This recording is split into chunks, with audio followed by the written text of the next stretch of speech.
Roll call, please. Mr. Gorham? Very well. Member Shockley. Here. Member Ludwig. Here. Member LeBlanc. Here. Member Dixon. Yes. And of course, District 4 is still vacant. So, and welcome, Mr. Regasta. And welcome, Town Manager. So, I believe we're in open session. Am I correct? Yes, We we should are. be. Okay, very good. So, we just want to follow the agenda with a motion We will. to go into closed session. Thank you. Welcome to members of the public. The council will go into executive session and be back at approximately 6 p.m. Council members, may I have a motion for the council to recess into executive session for Rhode Island General Law 42465A2A for a discussion on proposed collective bargaining agreement between the town of Coventry and Local 3484, Council 94 for the period January 1st, 2020 through December 31st, 2022. Do I have a motion? I'll make a motion. Thank you. Do I have a second? I'll second it. Thank you. Roll call, Mr. Gorham? Member Shockley. Yes. Vice President Ludwig. Yes. Member LeBlanc. Yes. President Dixon. Yes. 4 yeas, no nays. The motion passes. We are now in executive session. Give me 1 second, please. Yes.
Madam President, the meeting is now live and it's all yours.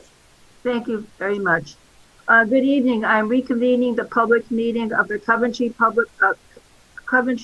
Town Council at 6:20 p.m. Welcome to members of the public, Ms. Lisa Mills, Coventry Finance Director, Mr. Robert Robillard, Director of Human Services. We're expecting Mr. Murray, Chairperson of the Coventry Building Committee, to join us. We have with us Mr. Vincent Regasta, Legal Counsel for the Municipal Union Contract, and Mr. Kevin McGee. Madam Clerk, please do a roll call of the council. Jennifer Ludwig, Yes. Jamie LeBlanc, Yes. Kimberly Shockley. Yes. Ann Dixon. Yes. Oh, I'm sorry. Nick Gorham,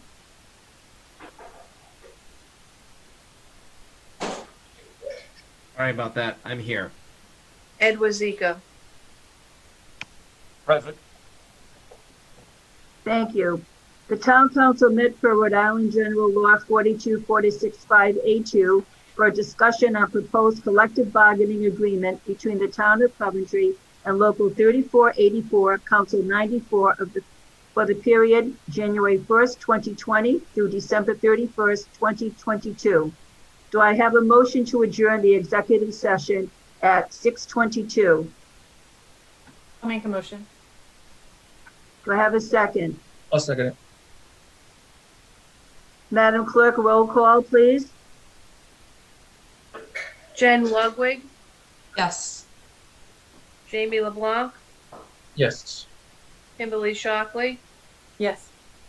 Ann Dixon. Yes. 4 yeas, no nays. The motion passes. Announce to the public that no votes were taken. Do I have a motion to seal the minutes of the executive session? I'll make a motion.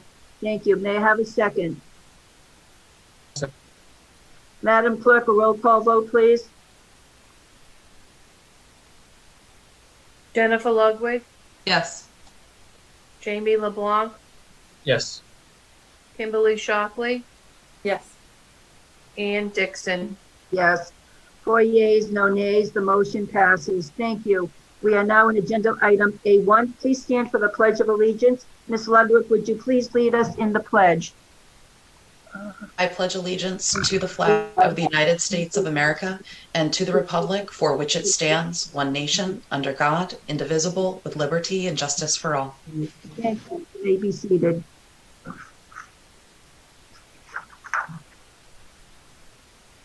We are now moved to item agenda B2, approval of the council minutes for February 5th, 2021. Each council member received a copy of the minutes for this meeting. Are there any corrections for the meeting? Mr. LeBlanc. Page 5 out of 42 of our package, very bottom, last sentence, my name is spelled with an L-E, not an L-A, so just wanted to make that correction.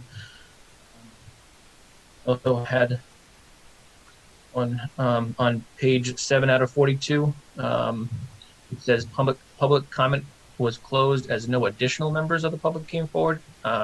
There were actually, I don't think there were any public comment, so I think we can just get rid of the word additional. And then there was one more, sorry. On page 11 out of 42, 6, it says will be the liaison with web developers. It's actually WED, W-E-D. And that was what I had.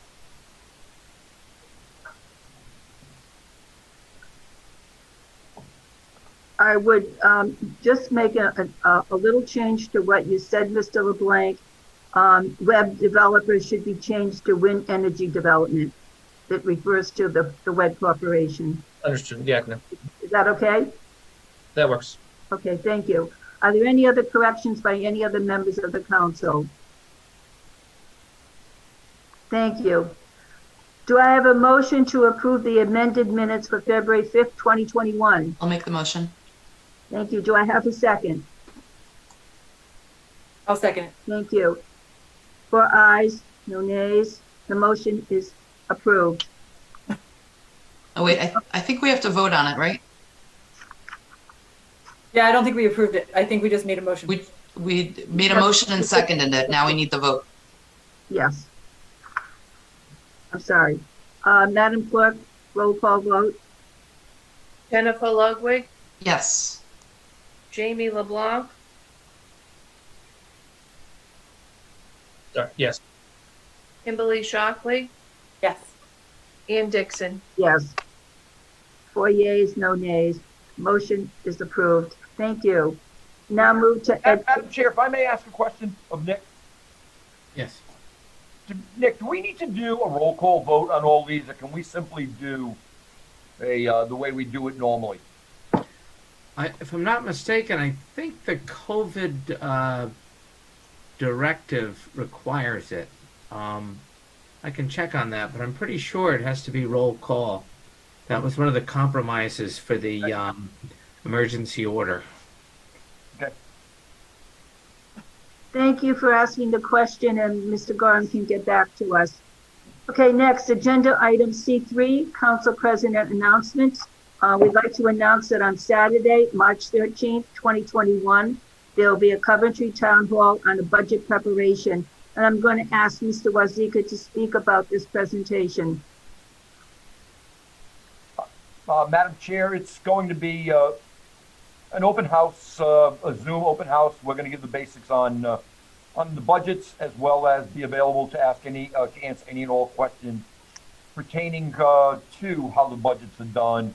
What do we look at? Anything and everything involving it. I'm sorry, I was trying to get a hold of Mr. Murray. And dealing with that myself, Lisa Mills will be on the call. I'm assuming we'll have yourself and maybe one other council member. And we've done this in the past, and we've tried to use it as an educational session, and it's open to any and everybody in the public. And the Zoom meeting will be posted online probably tomorrow, and anybody can link in and get into the meeting.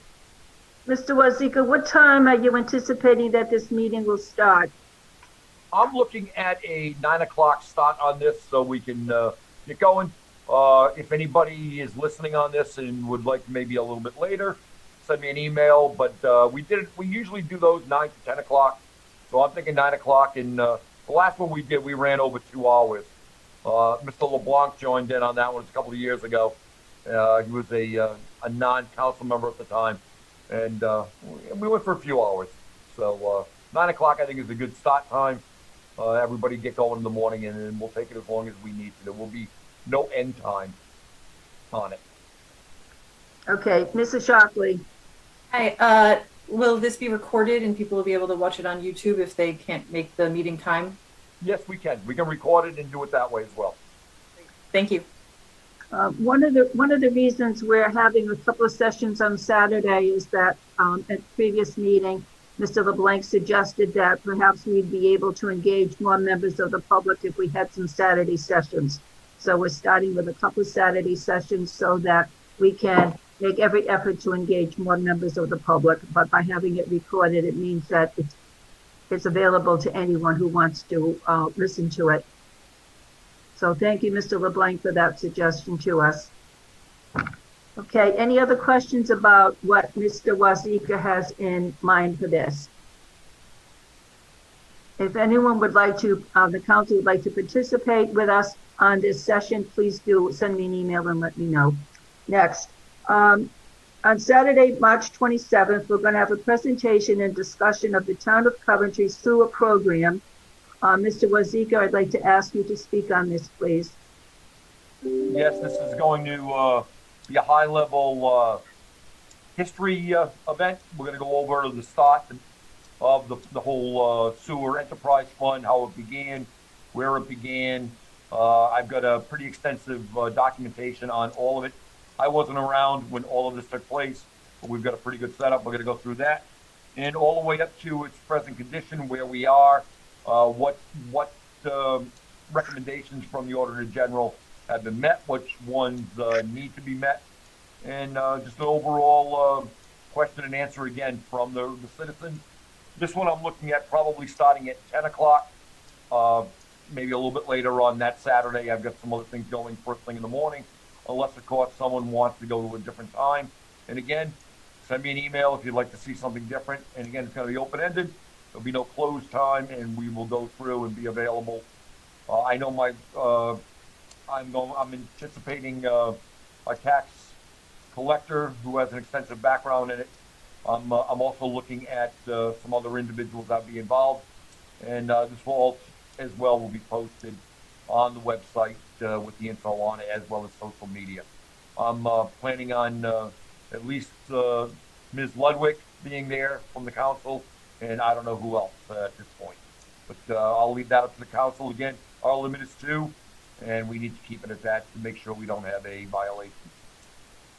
Mr. Waziga, it seems appropriate that we would have a full council meeting on that particular session because all members of the council have been fielding questions about the sewer program, and I think they all would like to participate. So could we possibly have a public meeting for that particular session? Looks like we're changing it. It'll be a public meeting. Well, I know everyone would like to participate. Any questions on this? Ms. Ludwig? So thank you for bringing that up. So I believe part of what we'd like to do is have a suggestion from the council on what we'd like to see moving forward. So for example, there could be some directives to the subcommittee, the sewer subcommittee. So I thank you for bringing that up. I think we do need the full council participation here. I'm not saying that it will only be one session where we would decide that, but at least to get started, I think that feels appropriate to have the whole council join in. Thank you. Any other questions? I would just like to say, if it's not going to be the full council, I certainly want to be one of the 2. Of course. We wouldn't have it any other way, Mr. LeBlanc. But it will be the full council because we all have a concern. And as we mentioned before, an issue in one particular district is everyone's concern as a community. Mrs. Shockley. I will say, I've actually started fielding questions for people in my district who are wondering if it might come through, so that they can sign up, like link up, I should say. So I am curious about both the past and the future of this program as well. Excellent. Ms. Ludwig? We had discussed previously about having the subcommittee join us for the session so we can speak directly to them if we do end up providing a directive. There's only 3 members there, so how do we make sure that they're, informed of this? Do we invite them into the session? Do we, what's the suggestion here? If we do that, we'd have to have a joint meeting with all of them. Again, this is your decision on how you want to do it. But my suggestion would be anything we come up with or you come up with that day, we can direct them to. Maybe we can have the chairman come in and be part of it all through the normal process. So anything further on would have to be done through the council later. So again, it's up to you. If you want them all, we can do it all. I just don't see why at this point, if we would need them all, we're going to have the council, and I think that should be the good start, and we can move forward from there. But that's entirely if you guys direct me to do it, I will have them. I think we should at least have the chairman. I agree on that. The subcommittee has 3 people on it who are very knowledgeable in how these systems are built, general contracting. At least the chairman attend the session. We are not, most of us, I almost everybody, most of us are not sewer experts. It would be helpful to have people who have actually put their hands on one. So I think it would be helpful to at least have Mr. Skirka. And that's why I said him involved is a good move. I think it is. Okay, thank you. And we should consider that this presentation is just the beginning of many discussions that the council will have concerning the sewer program. This is an introduction to history, what we've been able to do in response to the Auditor General's recommendation, and what are the action items that need to be put on some list to go forward. So this is one of many that we will have, I am sure, but it's a good start. Yes, thank you, Mr. Rosica. Any other questions? Okay, I'll move on to the next item. This is a list of vacancies that we have on boards and commissions.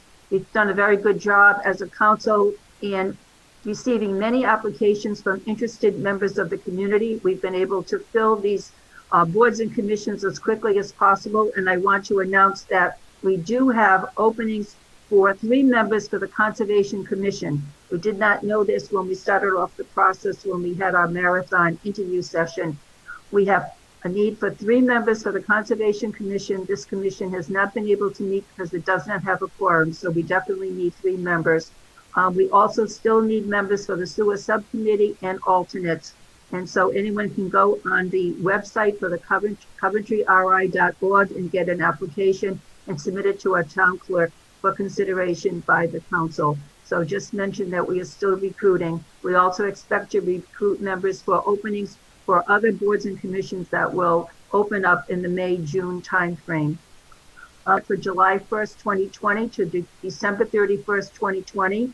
Welcome, Ms. Mills, for your official first presentation to the council. We're looking forward to it. Do we have anything to share, Mr. Wazika, at this time for the report? I sent that report to everyone in an email this evening. We do have. To try to share the screen for that, the text on that is not going to be doable. I will be posting this on the website. Attaches the budget update for December 2020. This represents 50% of the current fiscal year. Revenues are at 54.81%, slightly higher than last year's 54.77%. Expenditures are at 49.71%, slightly lower than last year's 49.91%. I've also attached some financial indicators that it's up to the discretion of the town council if they would like to discuss them. I think they're very important not to. I think these factors are very, very important.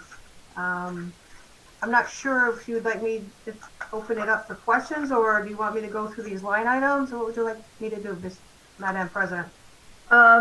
Ms. Mills, when you talked about financial indicators and giving us an idea of whether we can take on more debt or not, I'd like you to expand for the council what you mean by those statements. Okay, so if we look on in FY18, because FY20 financials are not done, and you can see that we have a net position, a net is because, ideally, if you look at this from if you kind of looked at this from a personal perspective, you never want your assets, we have a net asset position of 110 million and our liabilities are 250 million. So if you're looking at from a personal perspective as opposed to municipality, you'd be funded, and basically build a projection out for maybe 10 years to see how that's going to be paid off. It's just a suggestion. And then we look at I think I've added just another chart of the outstanding debt excluding the pensions, and our bond debt is going up. So all these factors play also in our bond rating. So can put us in a negative bond position would be the unfunded pension. So I'm not sure if it's if you'd like the finance department here to look at a projected cash flow analysis of how this is going to get paid out, both the bond and the pensions. And I just think it's, I know they're understand the charts a little bit better when they see it as opposed to numbers. But it's mainly just to bring to light to the town council that maybe we should look at a long-term projection of how we're going to pay this debt down with or without adding new debt. Clearly, if you look at anything over 0.6 is not really a great strong financial ratio.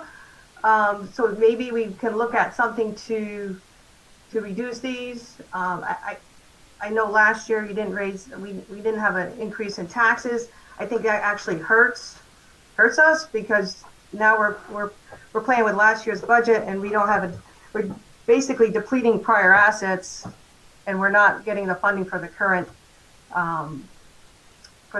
revenue in excess of, you know, the increase in union contracts, et cetera, et cetera. So I just wanted to bring that to light. I think we want to really keep an eye on that debt so we stay in a positive form for our bond rating. Lisa, did our net position get better or worse? 19 over 18. Are we on a? So it got better by $2 million. So our deficit was reduced by $2 million. So it got slightly better. Thank you. You're welcome. And the debt, and just so you know, the bond debt is going down. However, I think we might need to look at that. In my personal opinion, that unfunded pension needs to be really looked at and addressed, and how we're going to pay for that. Okay. Thank you. Thank you. We'll use that as a starting point. We'd like to ask members of the council what questions they have for Ms. Mills. Mr. Shockley. Apologies. I don't necessarily have questions at the moment. We didn't receive this until late day today, and I know this is your first one, and I completely understand. But as far as you're going deeper into how we can help manage our debt and our pension liabilities, it seems you're saying especially, I would love to receive that information, even if it's its own portion of a meeting similar to what Mr. Crossman had recently. I would love to have a deep dive with you and get your expertise on this. Thank you. Ms. Ludwig? So, Ms. Mills, I believe I heard you asking for whether the council would want longer term projections. Yes, we do not want to, in my opinion, I do not want to be making decisions on just 3 or 5 years at this point. I think we need to get out of that hole. It sounds like there's been some good things that have been happening. So, Mr. Wazika, to your point about, our deficit reducing, but we're looking at taking on additional debt in the coming years here. I heard you mention, Ms. Mills, the increase from union contracts, things like that we're basically contracting out several years in advance and then having to pay for it later on. So yes, I would like to see the longer term. So the 10-year sounds absolutely appropriate to be looking at. And then also, to Member Shockley's point, we only got this pretty late, so I would like to see this on another agenda or a deep dive or something. So I support Member Shockley's request for that. And lastly, we're going to have school committee member Murray join us shortly, but they're asking for a brand new bond debt to be voted on this year. And so it sounds like what you're saying is at this point, we're already over a recommended debt ratio at this point. So it feels like we need some urgency to the request to figure out here whether we continue pushing that along. Unless I'm reading something wrong, and I'm sure Mr. Murray can comment when we get to the next section for the school building committee, but from what I'm hearing right now, it sounds very concerning that we would continue pushing more debt when we're already in that 0.64 versus, less than 60% suggestion that Ms. Mills provided. Thank you. Mr. LeBlanc? Thank you, President Dixon. First, I just wanted to say thank you to Ms. Mills for putting this together. I sincerely appreciated it. We didn't get it until late, so I certainly want to go through it, and I will ask some follow-up questions. My first question is, will we be getting this monthly? And I don't know if that's a President Dixon question or Mr. Wazika question, but I just want to ask if we'll be seeing this monthly going forward. And then I think this question is germane to this discussion, but where do we stand with the year-end audit for June 30th of 2021? This will be a monthly report that the council is given. As far as the audit, we are waiting on that. Hopefully the last data that we're waiting for will be presented by the firm that needs to get it to our auditing company. And once that's in, we'll be set. We're waiting, and that's why we've had to get an additional extension. Some analysis that needs to be done on OPEB has not been done yet, and we're waiting for that to come in. And can I comment also? Ms. Mills. Yeah, I'm sorry I was late. We were actually waiting for some school numbers, and this was really done last Friday. And you know, with Sarah not being there, it's tough to get that information in a timely fashion. So when she did send it, there were some missing pieces, and I just wanted to make sure the school numbers were agreed exactly with what we had. So that was the holdup. As far as the additional charts, I didn't really plan on adding additional charts, the debt charts, but just the executive summary and the revenue and expenditures, if that's fine. I think the long-term projections for cash flow can be done, you know, in coordination with the budget if possible. So, does that sound all right? Absolutely. Thank you, Ms. Mills. Thank you. Ms. Mills, I know you suggested that we perhaps ask for a projected cash flow analysis, and I do support that. We have a great deal of data here. We did receive it late in the afternoon, but I would like to comment that you have produced a report that is greatly superior to what we've been getting because it has much more data. But along with much more data, analysis on your part would be very helpful to members of the council. So what do all these numbers mean, and what do we need to do in order to plan for a solid, stable financial future for the town of Coventry, not only for 1 year, but 3 years and 5 years and 10 years out. We do need to plan for the future. And with your analysis and guiding us, I think that we'll be able to do that. So I greatly appreciate the report, but also an addition of analysis is greatly helpful to us. I was especially interested in knowing that our revenues are currently slightly higher than last year, as we were very concerned with so many people being unemployed, not only in our community, but in the state. Somehow we were able to maintain the inflow of revenues, and that was very encouraging while still holding down expenditures. So that was a very good sign, and I appreciate that analysis and summary that you gave us on the first page of the report. So we're looking forward to monthly reports from you. If you feel like you want to come more often, feel free to let us know at any time. But monthly reports would be great. And we especially would be interested in an analysis because, as Ms. Ludwig mentioned, we are considering bond for the school building committee request, and we do need to know our ability to handle that debt and what we must do in order to do that. So any other questions by members of the council? Can I ask a question? How much bond debt were you anticipating for the school building? Right. We don't know at this point. We don't have an exact number yet. Okay. But Mr. Murray's going to be on soon, though. he'll be able to give you a little more information about that. So stay tuned for a few more minutes. And I just wanted to make one more comment. With this analysis, as far as the debt's concerned, I'm wondering if we reach out to Steve, the bond advisor here, to possibly maybe refinance. I saw some of the bond debt at upwards of 4%, and interest rates are a lot lower right now, and I'm not sure if we qualify. So that might be advantageous to look at that to try to reduce some of our interest payments.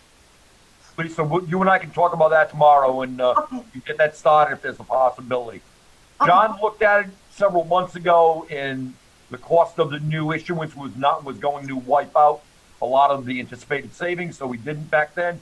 But if the numbers are getting better, then yeah, we definitely need to look at that. So Okay. thank you. Okay. Any other questions? Okay, excellent. Thank you so much, Ms. Mills. We're looking forward to seeing you many times coming up in the future. You're welcome. Thank you. We'll now move over to agenda item number C5, Mr. Robert Robillard. Good evening. Good evening. Thank you for giving me an opportunity to speak of what happens here at 50 Wood Street. I'm going to talk tonight about the services, not just for seniors, but for youth and families, services for individuals with disabilities, and our food and nutrition services. I think a lot of folks just see us as a senior center. We do a lot more different things than that, a variety of things. Health and wellness programs remain a perpetual focus for residents 60 and older. We continue to strive to have our resource center be seen as a one-stop shopping point for services, any services that this segment of 60 and older may need. One of the things we're finding is social isolation has been a huge issue during this pandemic, even prior to the pandemic, for a contributing factor to failure in the community for seniors. It happens at this point for other populations as well, that the need to connect folks to services, supports, and healthy options is really what our department is here to do. The department's very fortunate to have a committed staff that's willing to meet the challenges facing the ever-changing needs during COVID. We, as a group here, outreach to our seniors each week via telephone, Facebook. We're doing a lot of in-person sidewalk social work with folks. We're meeting people at their homes. A lot of the work that we're doing is to minimize isolation and keep people connected during this difficult time. And we do connect them to services, needed services like food, health and mental health services, heating assistance services. We just finished with the Medicare open enrollment to keep folks connected to their health care, which is huge during this time. A lot of folks were disconnected from their physicians and from testing that they put off because of COVID. One of the things we are able to do right now is provide appointments for vaccinations. We were able to get transportation with a grant to get folks to their vaccination clinics. By the way, before this meeting, there are still 6 appointments available for this week's clinic. So if there's anyone out there that knows someone who's 65 or older or is 65 and older, please sign up. You can sign up tonight on our website. One of the initiatives we've started with to limit isolation is we've worked with the Rhode Island Office of Healthy Aging and the University of Rhode Island to do a DigiAge Cyber Seniors project where seniors will be able to get iPads and also training from students at the University of Rhode Island as support services so that they can be connected to their family, they can be connected to some of the virtual programming that's happening here in town and throughout the state. They'll get training and support, and they'll also be able to keep the iPads following the project. It's just a pilot project right now, happening in about 4 senior centers across the state. We are one of them. We're actually sharing the grant with West Warwick.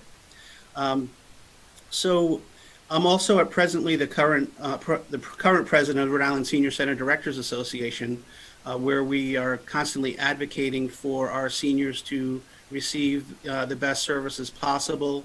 And as a matter of fact, we just supported House Bill 162, which is to assist seniors who are homebound, who meet a 250% of the federal poverty guideline, to get a copay for in-home services so they're not going into nursing homes prematurely. One of the things we're always looking to do for our seniors is to have them remain in the community for as long as possible. I'd like to move a little bit onto youth and family services as well. We focus on our entire population here in town. We work very closely with the school district. We work very closely with our local health centers to make sure our families are receiving the services that they need for health, mental health, substance abuse, and any of the necessary food, shelter, heat, all of those basic pieces of work that we do. It remains vital to identify the needs and supports for families as early as possible. Statistics show that children who don't attend school have higher rates of dropout, prevalence of drug use, and may become more delinquent in the community. So we look at it as a holistic approach in the services that we provide. We sit on many boards and coalitions. We sit on the Kent County Prevention Coalition, which addresses substance abuse and programming for Coventry and the local Kent County area. We also have our own Coventry Substance Abuse Task Force here in town, which provides a lot of services in connection with the schools, in connections with some of our health centers. There's community projects that are happening. Those signs that you've seen around town about positivity have really come out of that project. There's been some great work with our police department and our fire districts to kind of do some wraparound services and connections for our families here in town. We also are working very closely with the Truancy Court and the Juvenile Hearing Board here in Coventry. It's kind of on a delay now because of COVID, but the hopes are when school when they actually are able to meet to do some wraparound services for at-risk families here, students that are not attending. A lot of our staff actually participate in that and provide case management and connect those families to services that they wouldn't be connected to. So I don't think that that's something a lot of folks in our town see. We also are working with a 3-year grant with the school district to train all of the school and municipal departments in trauma-informed care. That was a 3-year grant, $440,000 that I co-wrote with the superintendent to provide that training for our school bus drivers, our food service workers, all the way up to our school committee. There'll actually be a training coming up with an invite to our folks here on the town council to participate in a training on trauma-informed care and what that means to a community, and what that looks like as a whole system change. We're looking at policy change. We're looking at things that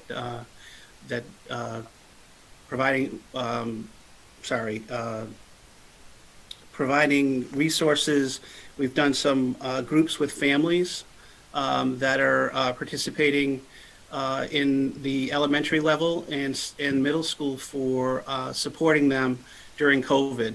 You know, how do you support a child with distance learning? We all, if you have children or have grandchildren, you've experienced that. And how does that impact a family, and how do we help support them? So a lot of the work we're doing is there.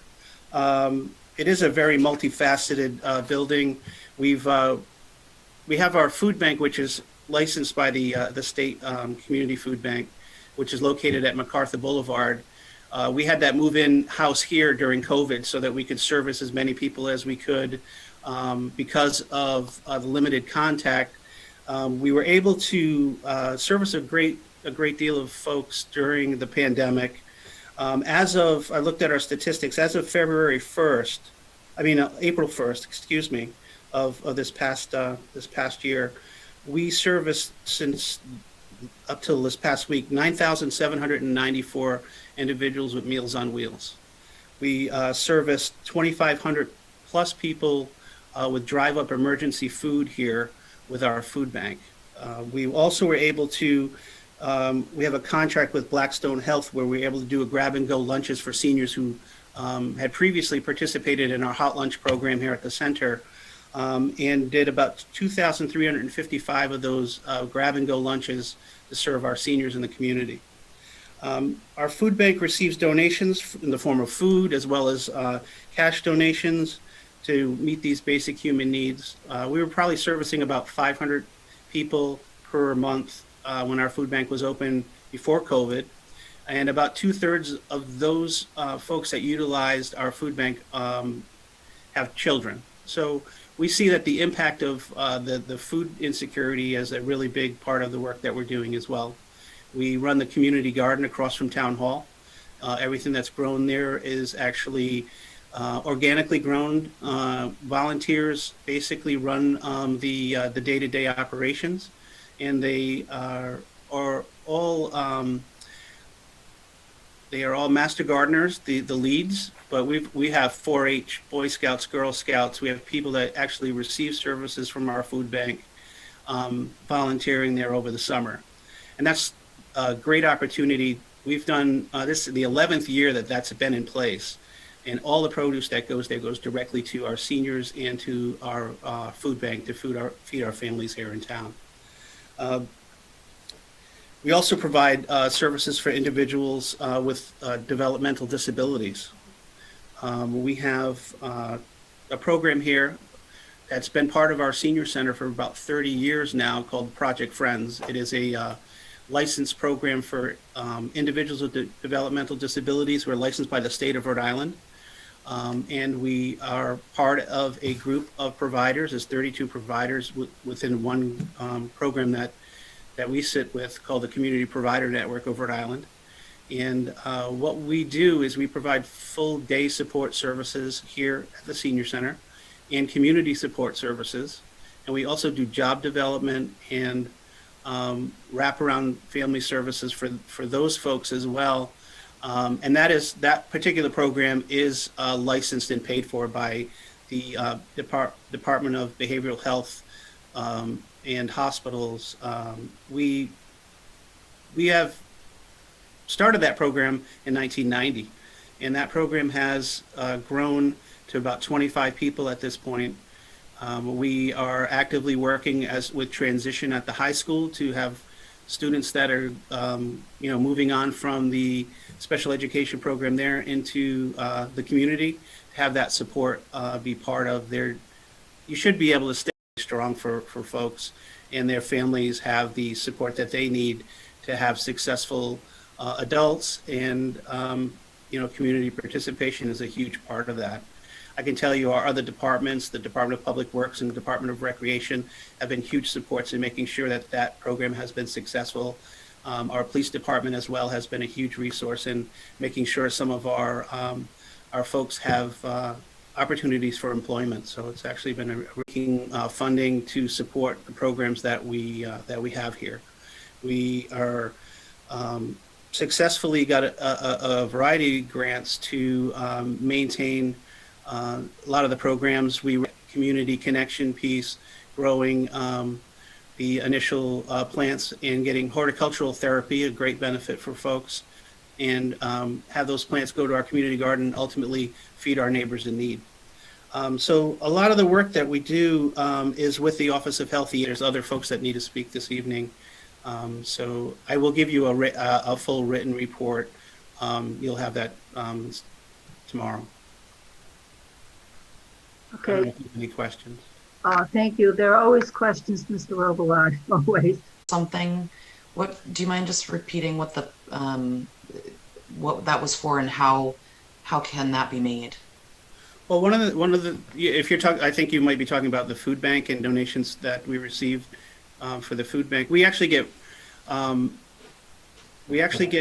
donations from a variety of different places, from citizens.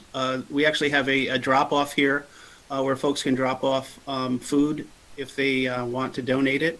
It has to be non-perishable. We basically take it in and review it for dates and safety before. There's a whole series of things that need to happen once we get a food donation that we take care of.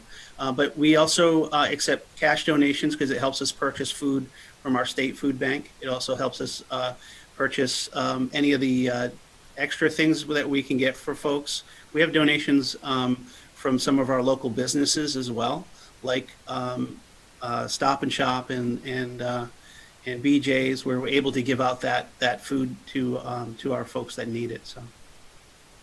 Okay, thank you. Members of council, any other questions? Mrs. Shockley? I don't necessarily have questions, but I did want to thank you. I had a couple residents reach out when we first started the COVID vaccines, and I know you reached out to them and assisted them in getting set up. So I just want to say thank you for that. And it was really great to hear how you work with other agencies in our community, Parks and Rec, the schools, the police, the fire department. And I'm really hoping that we can work off your example and have a lot more cases where, you know, different members of our community reach out to each other and assist. So I think this is great information. I agree with Jen that having it written out might be nice in case I didn't catch it all. So it is good to, you know, get this information about what our town is doing to help you know, the residents that most need that sort of assistance, especially during the loneliness of COVID. So thank you very much. Thank you, Councilwoman. I think that collaboration, this town, there's a lot of collaboration that happens. Important collaboration. If that's the only message you get out of what I say today, collaboration is what makes this town a very strong town. And I'm a lifelong resident, just so you know. And I truly. I just want to thank you, your team, and your department for all the work that you do. And I also want to say that I really appreciate the fact that you were willing to help get that grant, that $400 and I think it was $440,000 grant over 3 years. So, and all the other work that you do. But just wanted to say thank you. I appreciate the appreciation. Thank you. And also Wellness Tai Chi, yeah. Wellness Tai Chi. It was open to any member of the community. So I was taking Wellness Tai Chi, and then when COVID hit, I received a phone call from the center asking me if I was okay, did I need any help? And they were actually calling every single person who had ever had any touch point with the center and calling and asking if any member needed any kind of assistance whatsoever. So that was a personal phone call that was made to every member who had, any person in the community had actually received any kind of service or participated in any activity. And I thought that that was a very highly important touch point for me, but also for all the members of the community. And of course, some members do needed that personal touch and they did need help. So thank you very much for reaching out to all members of the community. Any other questions? Okay, thank you. We'll move on to agenda C6. Thank you, Mr. Robillard. Thank you. And I just departments and the benefits and services that individual departments provide to the community. In future meetings, we will hear from Public Safety, Parks and Recreation, the library, and we'll call back Mr. McGee to talk about Department of Public Works, as we only heard about the trucks, and there's lots more that's going on in DPW than just trucks that are breaking down. So we will have presentations from all of those departments very soon.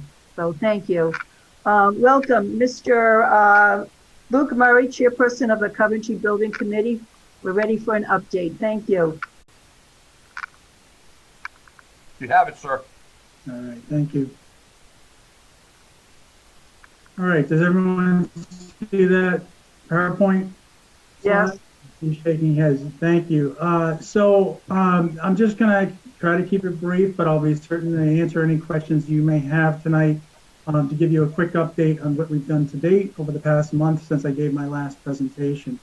Currently, we're in kind of post-stage 2 documentation. We did submit stage 2 on the 15th as promised, and that document went in. It's a rather large document. I believe I sent out the link to everyone here. Hopefully you've had a chance to maybe flip through it. I will get a hard copy if you want to take a look at the hard copy as well. So I urge you to at least flip through it and look at the project summary. I think it's important that you understand what was in it, but keep in mind that it does remain flexible. I heard a little bit of Ms. Mills' presentation tonight in discussion of potential bond. Just so you know, we did submit for certification of a 57.8% reimbursement request, which was 42.8%, which is our base housing aid plus the 15% bonus incentive, which we do feel that amount. We know it's likely that RIDE will cut us down from that amount. That is typical of most requests. Typically, it's shaved off approximately $5 million. Could be more, could be less. So we've always shot for around 85 million in looking forward in our budget calculations and looking at potential bonding. So you can see here what the allocations were in the budget. Again, each one of these line construction documentation, please. And so the Coventry High School would be about 3.7 million. As I had mentioned before, a lot of that is high impact visual enhancements, science labs, the gymnasium improvements that have been long outstanding, and various and much needed improvements to the high school, including just repainting of the facility. As we've also discussed, the middle school is the bulk of the money, and that's essentially reconstructing the entirety of the middle school. Doing an addition onto the older funding, but the lowest amount, knowing that it is our our newest school, which was built in 2002. Tioga Elementary, which is one of our older schools, 1.2 million for various improvements. Hopkins Hill Elementary, not far behind at 850,000. Blackrock Elementary at 1.1 million. And then Western Coventry Elementary, which is our oldest school in the district, which is unlikely to move anytime soon, but has certainly has needs, including a well there that is just about to run dry. We're continuing to update our schedule. This is a target in motion. As we meet with the building committee over the next month, we'll be finding our project schedule to move forward with, because we're a bit of a moving target now with how we proceed. A lot of it has to do with the communications effort. So this is continuing to be refined. And I think that what the big challenge for me moving forward is, I want to keep the building committee moving in the right direction. And by that, I mean, we need to let the public know what we've done, where we've come from over the past 2 years, and where do we go from here. The big difficulty I'm going to find over the next months is, where do we go from here? I've talked to a couple reps who are willing to help us draft enabling legislation, should the council want them to do so through resolution. But again, I can't answer that question, and that's going to be something that we're going to have to continue to discuss in the big picture of the financials. So without further ado, I'll entertain any questions that you have. Members of the council, questions from Mr. Murray? Ms. Ludwig? Thank you, President Dixon. So, Member Murray, so it seems as though things are kind of progressing through the different stages, but when do we actually have to make the next decision? I think you said is that in May? Yeah, so I anticipate that RIDE will come back in late April or May with a decision on the reimbursements. And obviously we want to confirm that those reimbursements are what we think they are, which is the 57.8%.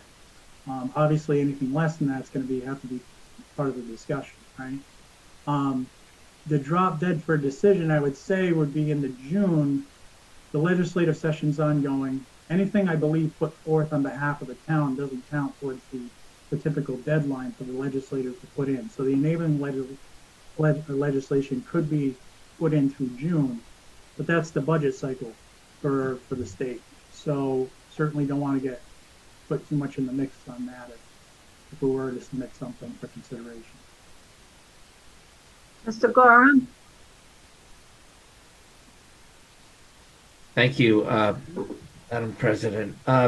Luke, I'm trying to remember if, with the reimbursement that the state is promising, what effect, if any, does the reimbursement have on what would go on the ballot for voters to approve? In other words, I think you had said that either the net after reimbursement or the reimbursement was 42 million anticipated, and I realize that's just an estimate of the figures that you presented tonight.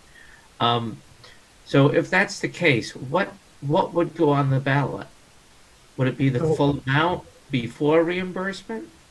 Yeah, so what goes on the ballot is the total authorization. So if we're going for 85 million, that is what will be on the ballot. So we'll have to get authorization, and they require authorization on the full amount. Now, we'll have to, and it is reimbursement based. So we'll have to eventually expend that amount, and then it'll be reimbursed over that 20-year time frame, and that whatever allocation there is, plus the principal and the interest.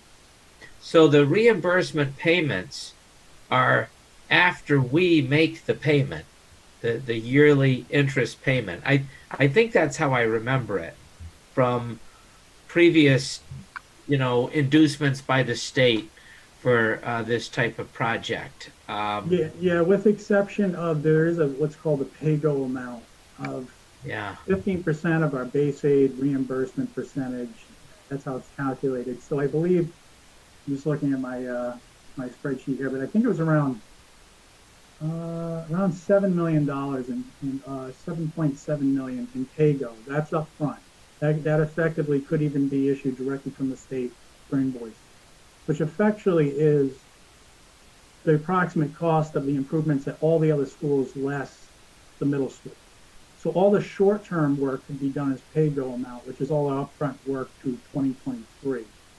Where we get into our projected is when you get into 24, 25, that's when we're going to have our largest expenditure. So we won't really realize the full debt until the end of probably 25 into the 26 budget. And that's when we have to realize the full impact on the rate. So what I've been saying over time is you'll have to ramp up over time to get to that. Like you don't want to, drop the rate on people in one fell swoop. So hopefully you're planning as you go. But Do you have something on that? I saw you shaking your head.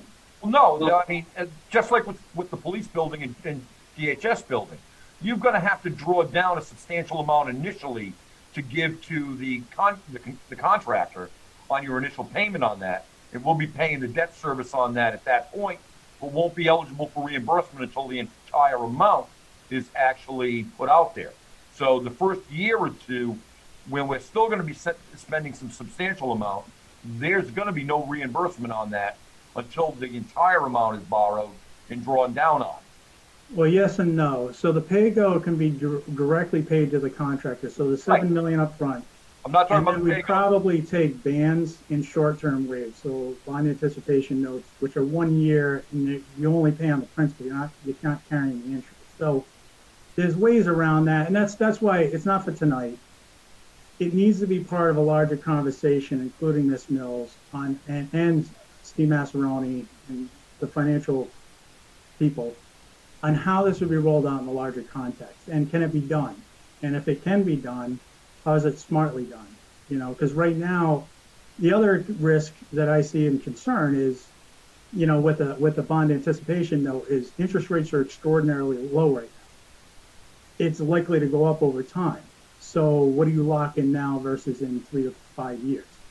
And that's Right. part of the discussion. So, but that's again, that's So high it's level, gonna. Go So ahead. the way the plan is presented right now by the state, the Department of Education, it will require an annual appropriation by the General Assembly to pay its share of the interest and principal each year.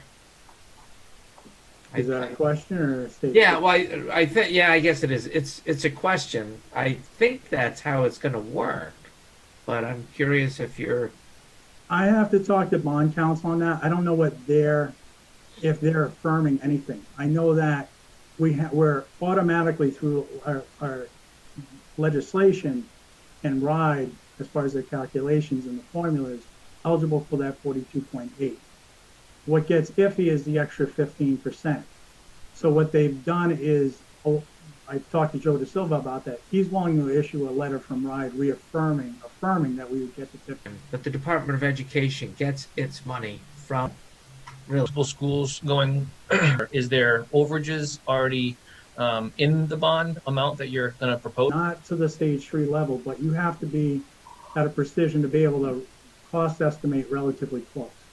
And then it has to be not only estimated by the architect, but sent out to a third party and estimated. And in their estimation, they also put some float or contingency in their budget at this phase, because obviously it'd be considered probably a 60 to 75% work set. So there's a 10 to 15% contingency built in. And we know right now construction costs are high because material and supply chain, that's likely to come down. But that's always built into the project. Once we get to stage 3, if and when, we develop 100% documents that were recost estimated, will also build in float. And I would expect that we'll have to value engineer, which is always part of a project, down to a level where we don't have those change orders. I mean, you always have some change orders on a project, but you build in it up front if you're smart. You don't bring it to a level where you expect there's nothing that's going to happen on a project of this magnitude. I appreciate it. I just I just get concerned with having so many different schools and renovations, kind of multiple projects all at once. Just wanted to ask the question. Thank you, though. Yeah, Appreciate the we insight. are looking at doing like a construction manager at risk model. We've talked about that, which essentially brings the contractor in at a very early phase. So it's all kind of estimated and the scopes built together so we can execute very quickly and have it done within a year's time frame. And it tends to eliminate a lot of those potential change orders on small projects. That makes sense. Thank you. Yep. Ms. Ludwig? So it sounds like we're waiting for some information to come back on what is actually going to be, I guess, approved or confirmed. So while we're kind of in this waiting mode, we heard from Finance Director Mills before, and we've talked about looking a little bit farther out, looking at some of our what's in our debt ratio, what do we have capacity to take on, how does that possibly affect our ratings, things like that. Is it too soon to start doing something where we put all of this big picture in one place? So I mean, this is a massive effort on your side. I know that you're doing work with bond counsel and everything on the side for this particular project. How do we connect the two into having a town vision for everything that we possibly could take on or may take on? Has that already been happening, or are we waiting for kind of the information back from RIDE? So if it's a question for me, I know that from where I sit, the way I've approached it is so I don't know where the town sits and where Ms. Mills sits, and she can speak for herself, on what the long-term plans are for the town as a whole.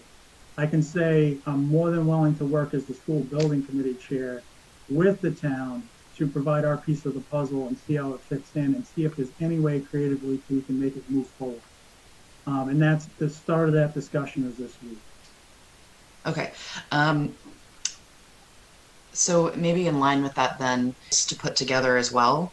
So I look forward to that discussion. I think we settled on a time for Thursday, but at least from where I'm sitting right now, we should somehow have a bigger picture where all of this is put. The members of the council. Director Mills has a question, which I'd like to hear. It's not so much of a question as, yes, I'm familiar with, I've worked with Steve, the bond advisor in the town of Portsmouth. Started until like year 3 is a similar cash flow analysis for Portsmouth and the capacity, because we also have the cash flow. Is it going to affect our bond rating? What's our rate? I mean, I know the interest rates are low now, but if we bring out... I can answer a couple of those questions. Okay. So I did request, and we did meet with Steve Massaroni a couple months ago. I needed to get as part of the stage 2, and Steve was part of that discussion in addition to bond counsel, and Mr. Wazik was in there in that discussion as well.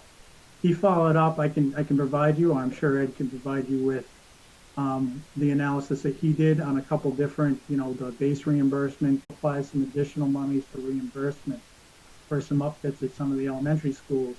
And then we'd expect to keep 7 and 8 in the school. So there's ways where we can phase the build out to keep those kids in the school, which I think is the healthiest option. Thank you. Yes, sir. Any other questions from members of the council? Okay, thank you, Mr. Murray, for a thorough presentation as usual. We hope to see you many times in the future, and we have you on our schedule. So thank you very much. Thanks for the time. Thank you. Mr. Waziga, we're at agenda item C7, an update on the water levels for Johnson's Pond. Yes, ma'am.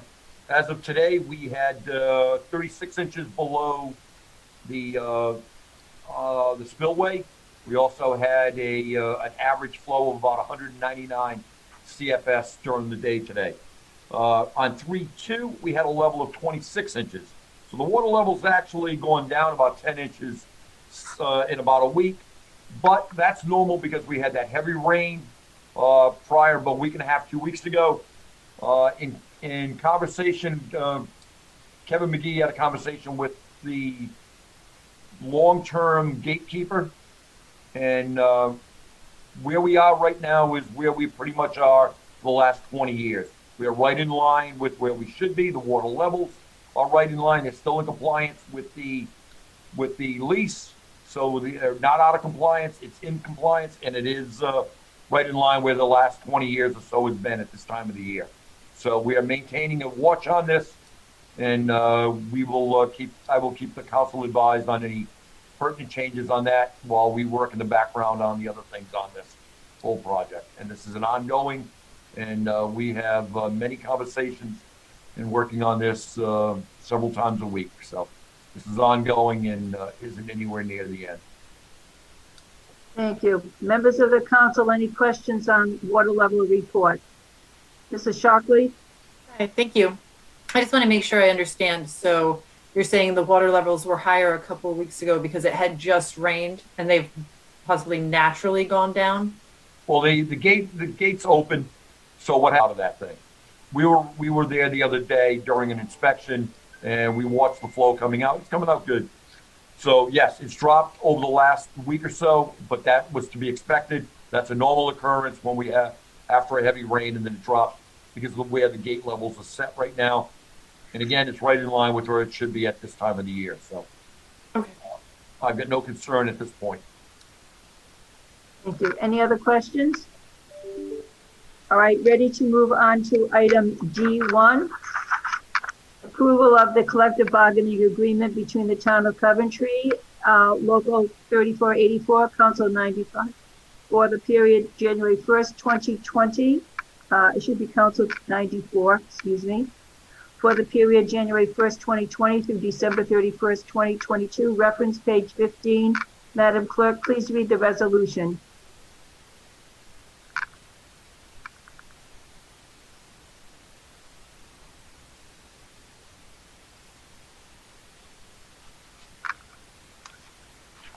A resolution by the Town Council of the Town of Coventry approving a collective bargaining agreement between the Town of Coventry and AFSCME Council 94, Local 3484, for the term of January 1st, 2020 and December 31st, 2022. Whereas the Coventry Town Council of the Town of Coventry hereby approves the attached AFSCME Council 94 Local 3484. Now therefore be it hereby resolved that the Town Council of the Town of Coventry hereby approves the attached Town of Coventry and AFSCME Council 94 Local 3484 collective bargaining agreement becoming effective January 1st, 2020 and terminating on December 31st, 2022, passed and adopted the 8th day of March, 2021. Before I ask for a motion to approve the resolution, I have a question for Mr. Gorham. Mr. Gorham, in the resolution, I noticed that in the first paragraph, it says for the term of January 1st, 2020 and December 31st, 2022. And it should be between 2020 and December 31st, 2022. So what is the question? Can you just Can make we this just minor? can we change the word and to between? Yes, you may. Okay, thank you. May I have a motion to approve the resolution? I'll make a motion to approve. Thank you. Do I have a second? Thank you. Any discussion by members of the council? Madam Clerk, roll call vote, please. Jennifer Ludwig, Yes. Jamie LeBlanc, Yes. Kimberly Shockley, Yes. Ann Dixon. Yes. 4 yeas, no nays. The resolution is approved. Thank you. Madam Chair, if I may, thank you very much to the council. We have a lot of dedicated and highly responsible employees in our town, and I thank you for passing this unanimously and giving them this minor raise that's in this, and just saying thank you for what they do. Thank you. Thank you so much. And we also would like to thank Mr. Vincent Ragastra, who was our legal counsel, negotiating with us on this contract. We appreciate all the work and dedication you did for us. We started negotiation in January 2020. We are now able to approve this contract, and we're very grateful that we're able to get this far and we're able to do this so much. Thank you, Madam President.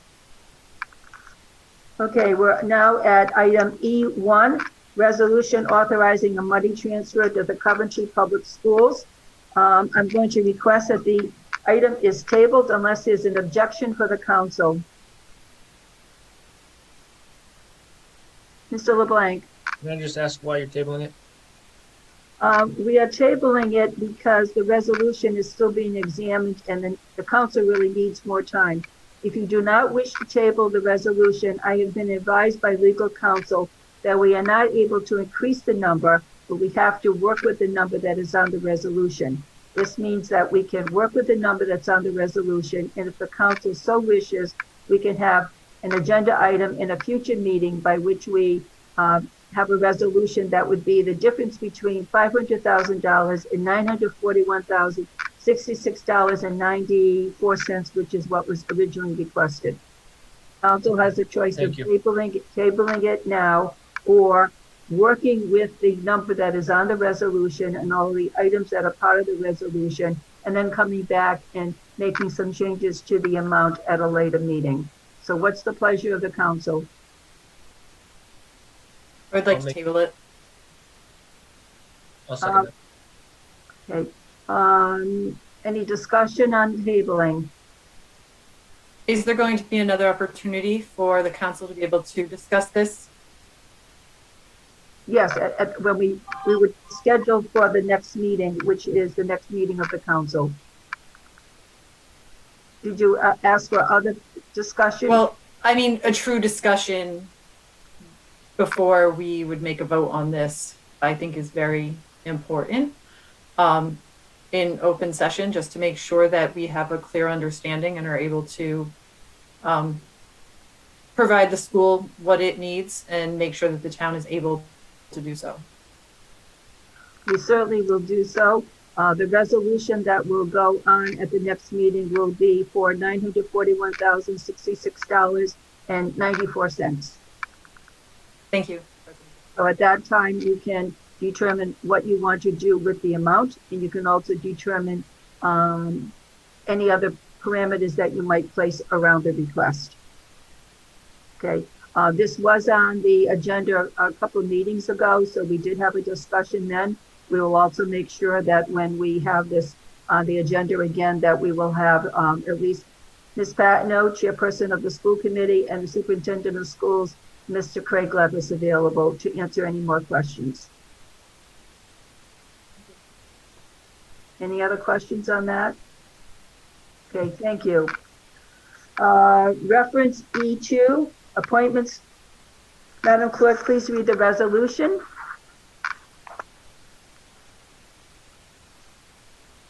Resolution of the Town Council of the Town of Coventry, State of Rhode Island, reappointing or appointing members to the Coventry Land Trust.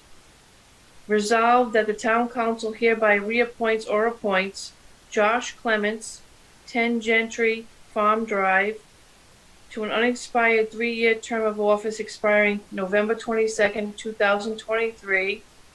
Joyce Peretta, 920 Town Farm Road, to a unexpired 2-year term of office expiring November 22nd, 2021. Okay, do I have a motion to accept these appointments? I'll make a motion. Thank you. Do I have a second? I'll second it. Any discussion by members of the council? Madam Clerk, roll call vote, please. Oh, I think, Oh, I'm sorry, Mr. Wazika. Just a note from our solicitor. You are not required to do a roll call vote by the thing, so you can go and work off of just a normal A or nay, if you care to expedite your votes. Just for clarification, Madam President, the practice has been to do roll call votes since COVID began. I read the emergency order again today to see if it's required for every vote to do a roll call vote, and it's not. I'm not suggesting that you should discontinue your practice. I'm simply informing the council that it is not required under the OMA or under the emergency order that enabled the town council to do these Zoom meetings as an alternative. It's not required by either. So it's up to the council. Okay, so this is, since this is for appointments, we can just do a raise of hands if we approve the motion. Avoid, well, has to be vocal. maybe accompanied by a voice vote as well. It has to be vocal. Well, I'm just saying that that's how we've always done it. I guess you can raise hands. I guess you could. Well, I mean, Aye. vocal would mean, yeah, aye. Yes. I think Member Shockley set the precedent just a moment ago. Okay, so we've all had an aye. Great. Aye. Aye. For raised hand ayes, no nays, the motion passes. Congratulations to Mr. Clement. He's been very active and engaged as a member of the community, participating in public comment, sending emails to members. And also congratulations to Ms. Peretta, who's been a long-term member of the Land Trust. We greatly appreciate them coming forward and reapplying, or Ms. Peretta reapplying, and Mr. Clement coming forward to fill a position on the Land Trust. That is a very strong commission that we have, and we're very grateful for all the members who participate. So thank you very much. We move on to item number E3, resolution for award of a Falcon 4-ton hot box trailer. Madam Clerk, please read the resolution.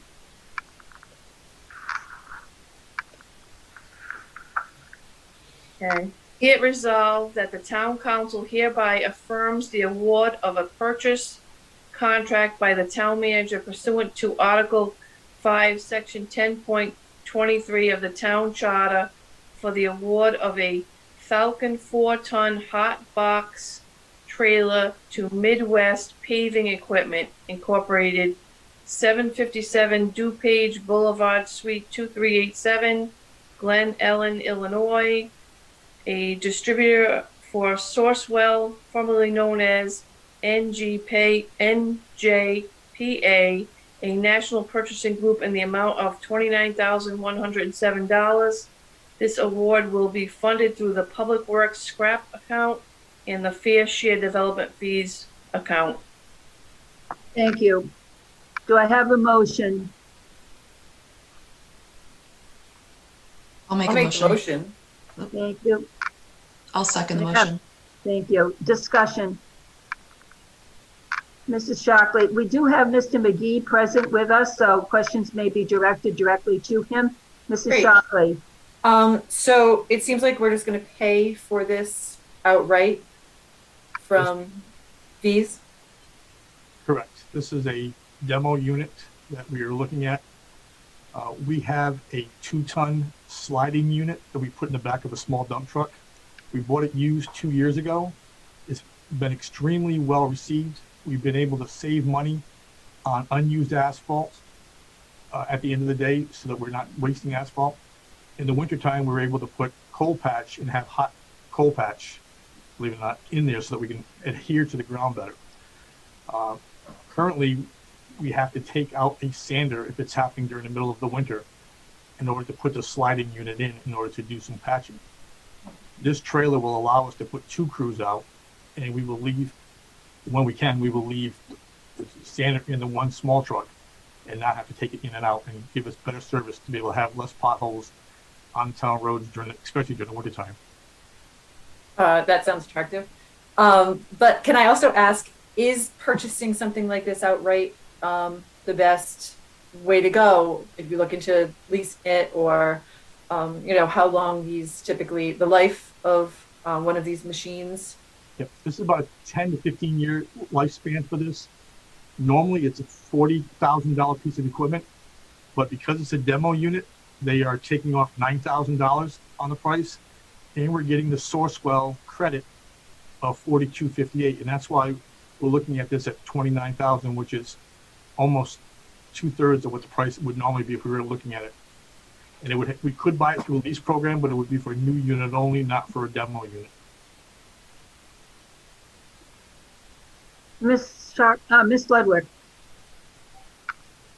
Director McGee, so just so I understand, this is really for patching as opposed to, setting up whole new road or a longer term endeavor? Yeah, it's a 4-ton patch machine, a trailer. This allows us to be able to, during the year, when we buy asphalt, when the end of the day comes, rather than throwing away a 1/2 ton of asphalt, we can leave it in this trailer, schedule it to come on at 5 o'clock in the morning, heat it, so that when the crews come in at 7 o'clock, they can begin work immediately and not waste any material. Is there some sort of projected cost savings because we're able to use the rest of that material and it doesn't go unwasted? Or I'm trying to understand, is the benefit here just that we can get crews out faster, so potholes will be addressed sooner? It's more that we're not going to waste at $80+ a ton of asphalt. If we lose 1 ton of asphalt by the end of the day because they're making several trips, rather than put it into a truck where it gets cold and we reduce the amount of time that we can utilize the asphalt, this can stay in for the entire day, from the day the moment they start until the exact end of the day, and any leftover in there at $80 a ton is saved. The cost benefit was going to be between 2 to 3 years to find that difference, and also it's on productivity. The easiest thing for us to invest in is in equipment and not necessarily in manpower. The employees, we have the same amount of employees. We're trying to save money on equipment and time that we have. These people are down, and we're losing dollars on these unused asphalt. Okay, and one last question. So, I'm just thinking if from the drawing that I can see in the presentation, this has to be towed from behind a current vehicle. And I know that we had you come present a few weeks ago, and we have a lot of really old, 20-year vehicles. So do we anticipate any problems towing something, a 4-ton trailer, I'm assuming plus the weight of the asphalt, with the current vehicles? No, currently we have our trailers for our smaller trucks that haul some of our equipment around, the mini excavator and some of the other equipment. Our small rollers get towed on trailers. We have pinto hooks on all of the small trucks, so they can, again, the weight is distributed. It's 4 tons total between material that's in it and the weight of the trailer itself. But no, it's towing is not anything like trying to haul it itself in the body. Ms. Ludwig, not all of our vehicles are 20 years old. We do have some newer ones as well. It just looks like all of them are 20 years old, but we do have some better ones in the fleet. Okay, thank you. Mr. LeBlanc. Thank you, President Dixon. I do have a couple of questions. The first one is this purchase absolutely necessary this year? And if so, why? Is it absolutely necessary for this year? No, the opportunity came forward for us to own what we have in our capital improvement plan. It's been in my budget for the last several years. We haven't been budgeted in the capital budget. This came through as a demo unit, which we reduced the price by 25%. And more so, we get more money because it's a Sourcewell company that we're able to save money for. So everything came together for us to get the best price for the town and to save money in the long run. Okay, that's fair. Thank you. Are we purchasing an extended warranty? Because I think you said the life of this is 10 to 15 years. It comes with a 1-year warranty, sir. Is there a chance for any type of extended warranty? Because I know how things can break easily, and I don't want to be purchasing something that's going to cost us a fortune to keep on repairing. If you notice in the equipment, it says it's a 2-year for the machine itself, 2-year warranty, and a lifetime frame warranty. So I did see the lifetime. I did see the lifetime frame. Because it's a demo, we couldn't buy extended beyond the 2-year. Because it's a demo. Okay. Is there any special training needed to operate this? No. Currently, we have, like I said, a 2-ton small sliding unit, same company of the Falcon manufacturer, and it's just a larger Okay. size. So. All right, great. Thank you, Mr. McGee. Thank you. Any other questions, Ms. Ludwig? Director McGee, you had mentioned that it looks like we're going to be, I think this part of the funding you're suggesting to use for this is from impact fees? Correct. Is that correct? A portion of it would be from the fair share development fees, and the rest would be from the scrap account. So these are funds that exist. We don't have to raise money for this. That's correct. They exist, and would not come out of the operating budget. Okay. Thank you. Mrs. Shockley, did you have another question? Yeah, just can you explain how long a machine is used as a demo unit, or how much this machine may have been used, or is it just taken out to be shown? It's just taken out to be shown, and they'll run some asphalt through to show people how it runs. It's never been sold. It's just a demo unit for the manufacturer in Illinois to be able to sell units. Okay, so it's not like a leased car or fleet vehicle or something. No, it really, okay. Thank you. Thank you. I have a question. Some of the questions I wanted to ask have already been asked, so thank you to members of the council. My question, Mr. McGee, is I don't have a concept of how often something like this would be used per year. I mean, how often are we putting asphalt and then have to sell, as an economical factor, and then putting it in this machine to keep it warm overnight? So tell me a little bit more about how often you would use this. It would be used on a weekly, if not daily basis when we're doing asphalt work. As we're doing berms and replacing berms, the asphalt material would be put directly in here from the asphalt plants. So they would distribute it to utilize it for asphalt patching, or for larger repairs, and also for curbs and berms. We would use it on a regular basis, and through the wintertime, the roads that deteriorate because of the cold freeze thaw, we would see less of that because we would have the trailer available and not have to worry about, we have a snowstorm tomorrow, so we can't take the sliding unit out. We have to live with the potholes for another day or two. We would be able to take care of this on a daily basis when something arises in the wintertime. And we use it all summer long. Thank you. We're learning a lot about trucks and vehicles the last few weeks, so thank you. But we do want to call you back about more than trucks, because we know that your department does a lot more work.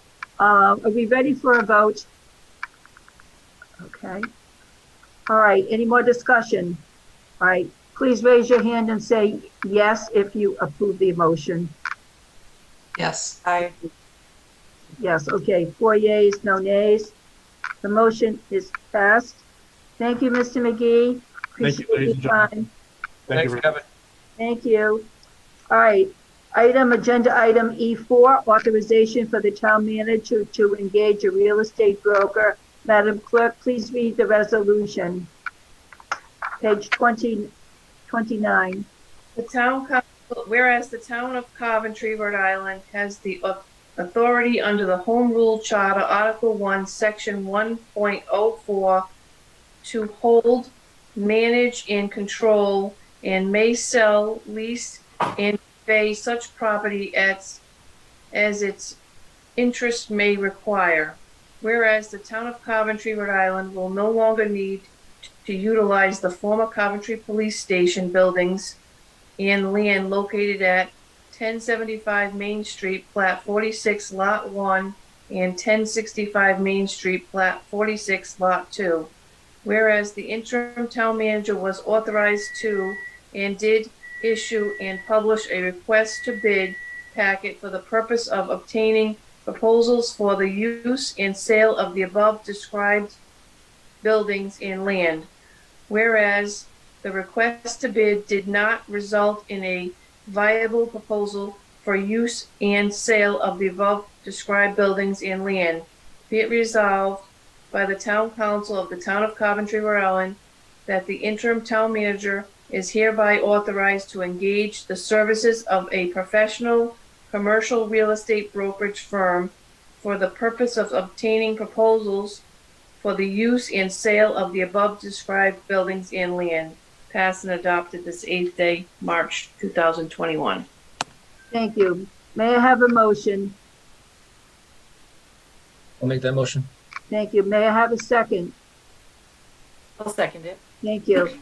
Discussion. Members of the council, do you have any questions? Mr. Ludwig? So, I'm not sure if this is something we want to look at before we hire that person or it's as a part of that process. But there are current monuments that are on the property. So I don't know if that was already written into the bid that says these are retained by the town. Can you just comment on that, Mr. Ruzicka? They were at the original RFP that was put out. They were carved out, and the town would maintain. We've looked at the option of moving those monuments and getting them somewhere else. There's a lot to it. I'm fearful of any of those monuments getting damaged, especially the World War II. If necessitated by a request to purchase that we can't work that deal out, then we would in fact move all those monuments. But like I said, the original RFP had it left there. The town maintains that cutout, and we would continue to do that in the sale, if at all possible. Is there, I heard there's also a time capsule on the property? There is. And that's all part of that same area. Okay. And then separately, so it's my understanding that we only had one bid on the property that was not sufficient to cover what we think the land should we cost, received, right? Under the request for bids, we received a single of $10. So what is the cost of maintaining that vacant facility right now? Heat, electric, it's ranging probably $15,000 a year or more. Kevin would have the exact numbers, but based on what we've got budgeted, it's in that ballpark for it. Kevin, correct me, is it a little bit higher or 15 is good? $16,330. Yep. So it's right in the ballpark of that. We actually had a minor incident take place. We had a leak, and that has been fixed through the trust. That building's a beautiful building. It's got some issues. There are a lot of potential uses for it. I don't want to see it sit there and go to waste or start to deteriorate like others have done. I'd like to, again, this is a professional service, so we will be evaluating different potential vendors to sell the building, and we will be working on the best deal and with the best vendor to get this thing processed and sold. So just a comment at this point. For a building that costs about $1,000 a month to run, we've only got one bid for $10. I mean, once this is sold, it's gone forever. We're never going to be able to buy this back.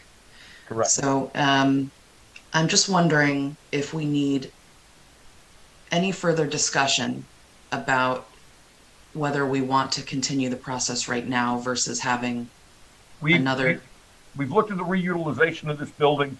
It is going to require to reutilize it as my hope was, if it was possible to turn it back into a town hall is what I was really hoping for. We looked at it. We've got some preliminary numbers. It's going to be very costly to do what we would like to do with it.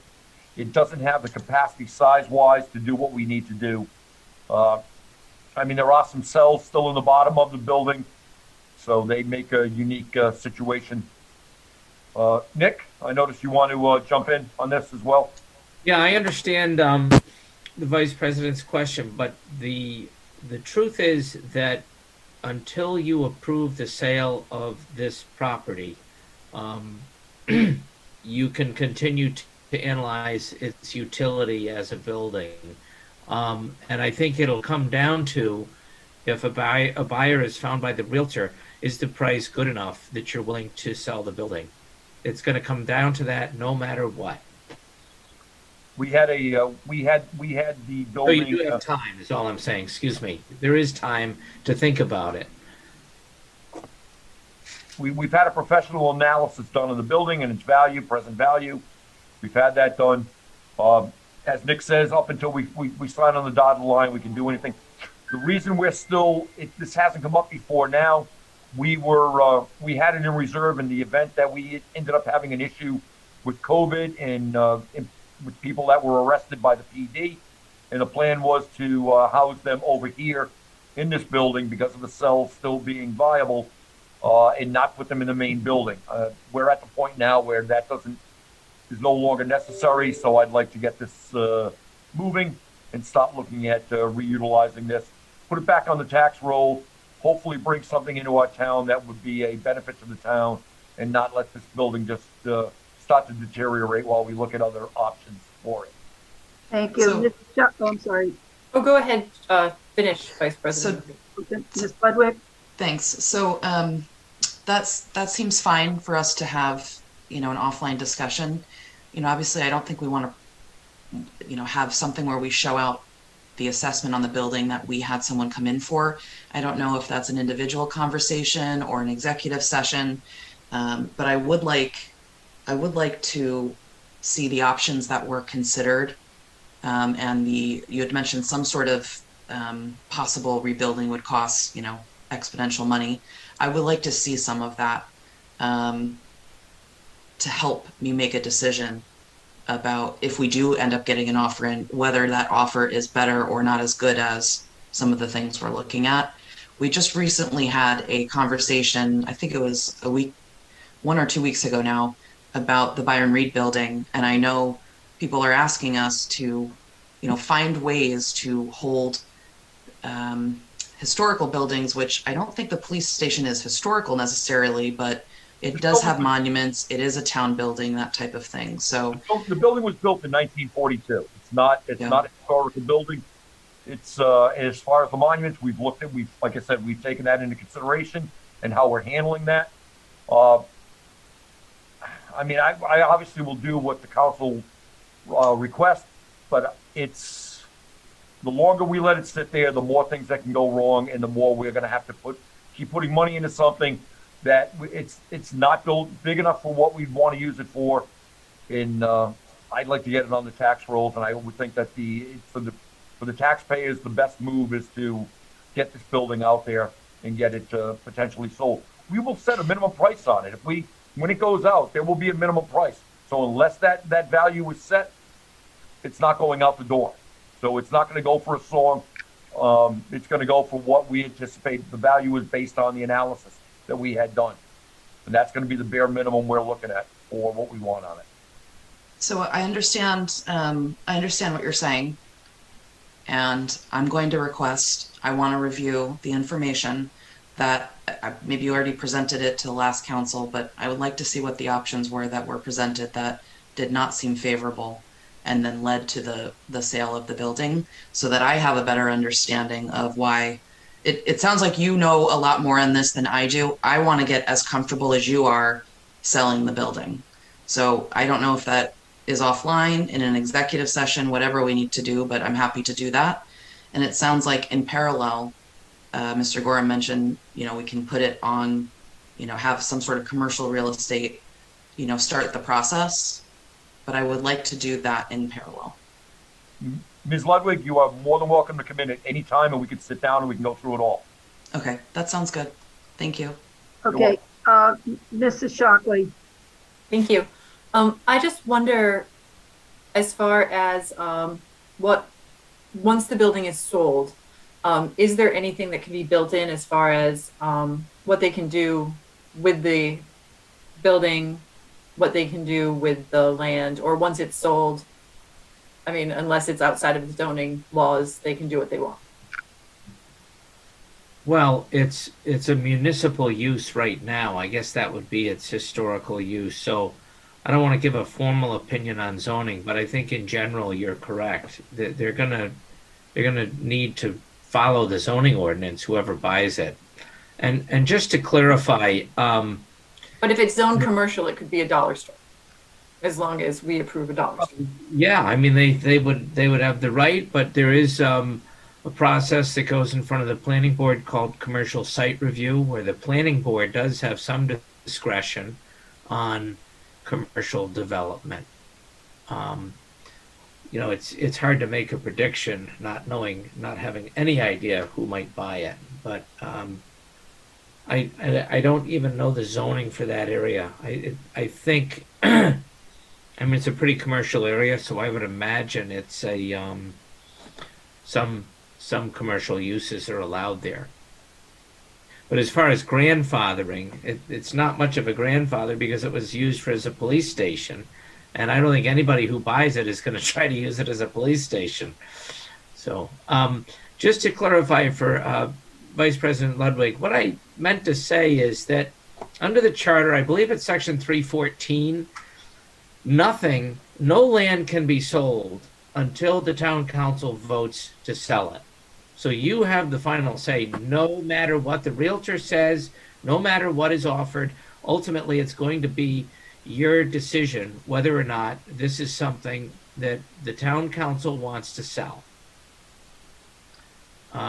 There's another section, I don't know it exactly off the top of my head, but I know it's reinforced even more that the town can sell property, but it has to be sold only with the approval of the town council, because we've done it several times since I've been solicitor.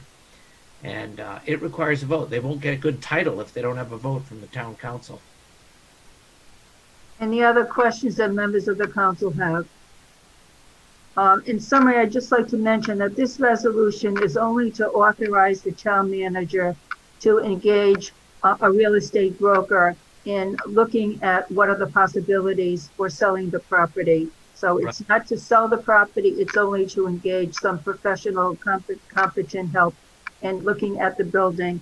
Secondly, based on conversation, individual members of the council may always speak to the town manager about concerns that they have. So I encourage you all to make appointments with Mr. Wazika to discuss that. Third, I would mention that I really encourage full membership discussion of property that we have. And this really brings us to the larger picture of what are the vacant buildings that we have in town and what is the big picture for looking at the buildings, the historic values of the buildings, or just the need to eliminate these buildings or sell these buildings because they are too expensive to maintain. So there are lots of larger issues here, but the first one at hand is simply a vote to authorize the town manager to solicit some real estate broker to help in marketing this building. All right. And also to put it on the market, Mrs. Dixon, to put it on the market for sale. Right. But as Mr. Gorham mentioned, it is not to authorize sale of the building. Oh, it is not. Okay. So lots of time for discussions between the first phase and the last phase. Okay. Right. Any other questions? All right. May I have a hand and voice vote to support the resolution? Yes. Yay. Yes. Mr. Gorham, did we do that okay? Looked fine to me. Okay. There's Mel. 4 yeas and no nays. The motion passes. Thank you. Now turn to item F1.